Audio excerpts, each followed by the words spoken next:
families here on and off for the last 35 years. 35 years ago, we came out of a recession and it was bad. You couldn't sell a house around here to save your life.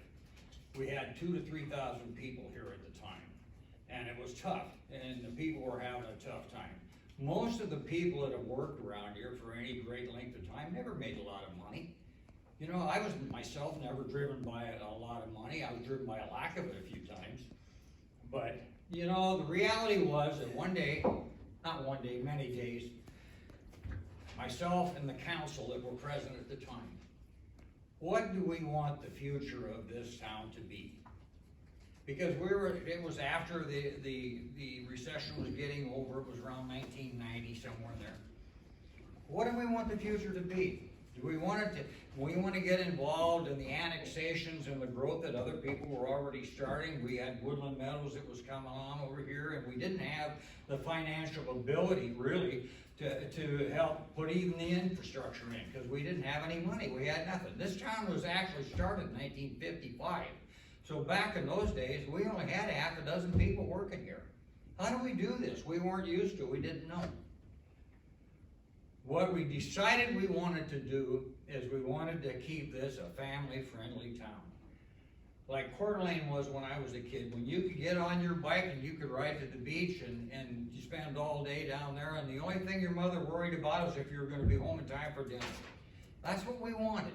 And that's what we designed our infrastructure around here, planning for that. That's why we expanded the size of Honeysuckle Beach as big as we could at the time, and it was very difficult because it was expensive, but we did it. The other one was we started annexing around the airport, partially to protect the airport, but also to put a buffer in so a home building couldn't kill the airport. And it has happened in other places. People have seen it all over the country. And the other one was that maybe someday our children and grandchildren would need jobs, and we would have something out there where they could have jobs. And so we headed that direction. That's what we did. We've never been crazy about annexations or any of that kind of stuff, but there are some that have to come about. Property rights are important to people, and they have to be able to use them. The growth came. And I'll tell you the truth about it. The growth, the traffic problems around here aren't from the original natives that have lived here. My family's been here over 100 years. It's from mostly people that have moved in. Now, 30 years ago, how the hell would we know what the growth was going to be 30 years ago? And if we had a way of doing it, how would 2,000 or 3,000 people pay for the highways and everything so that 30 years down the road, everybody'd have what they want? There was no mechanism for that, and we were learning. But we were trying to make it a good place to live. And you know what? We did. Because if you talk to people today that have moved in from other areas, why did you come here? The quality of life is one of the first ones that come up. So we weren't just stupid, maybe a little naive about some things, but we had a good plan and we tried to make it work, and it did work. Look where we are today. I think it's still a great place to live. But we had no idea that we were going to have $1 million homes all over the place, or $500,000 homes. When my wife and I bought our house in 1970, we paid $18,000 for it with $500 down. Okay, that was affordable housing at that time. You can't even buy a brick for that anymore, hardly. So, and now the kids today are living 2 or 3 kids to an apartment trying to pay the rent because they can't afford a house of their own. The last meeting we had, we were talking about density. Now, none of us like the traffic. None of us like the way it is. It isn't our plan. It isn't our decision whether people can move here. All we can try to do is live with it the best we can.